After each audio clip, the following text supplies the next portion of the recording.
சொன்னபடி தான் அந்த மதுவால அந்த குடியால நம்மளுடைய வீரம் போயிட்டு பாதுகாக்கணும். நம்ம வீரத்தோட இருக்கணும். பெண் பிள்ளைகளுக்கு எல்லாம் சொல்லி வழங்க இன்ஸ்டாகிராம்ல என்ன பண்றான் தேவர்தான் சர்டிபிகேட் ரெடி பண்ணி போடுறான். தேவர்தான் சொல்லி சர்டிபிகேட் ரெடி பண்றான். நம்ம பிள்ளைகள் நம்பிடுது. வீட்டுல வந்து கவனமா பெண் பிள்ளைகள் மேல நம்பிக்கை வைக்கணும். மாற்றினது இல்ல, ஆனா கவனமா பார்க்கணும். இதெல்லாம் தடுக்கணும். அப்படின்னா நமக்கான உரிமைகள் வரணும்னா நம்மள ஒரு ஆள் சட்டமன்றத்துக்கு போகணும். நம்ம அங்க போய் இருந்தா தான் நம்ம வந்து கேட்க முடியும்.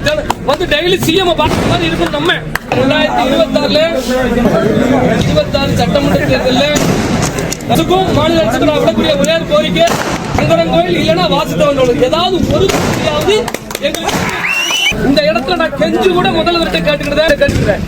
2 தொகுதி தேவமாறு வந்து 1 லட்சம் 2 லட்சம் தேவமாறு இருக்கும். நீங்க அதை போய் நீங்க வந்து குடிக்க எத்தனை ஆண்டு காலம் சுதந்திரம் வாங்கி நாங்க ஓட்டு போட முடியாத அது வந்து மிகப்பெரிய அவலங்களை தனி தொகுதி வந்து மிகப்பெரிய அவலங்களை. ஒருத்தன் 40 வருஷமா பிறந்த மண்ணுல எலெக்ஷன்ல நிக்க முடியல அப்படின்னு சொன்னான்.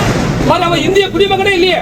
அப்ப அது எவ்வளவு பெரிய கொடுமை. அதனால நீங்க எல்லாரும் கரெக்டா இருந்தீங்க, நீங்க ஒற்றுமையோடு இருந்தீங்கன்னா SC ST சட்டம் அனைத்தையும் ஒழிச்சு கட்டிடுவேன்.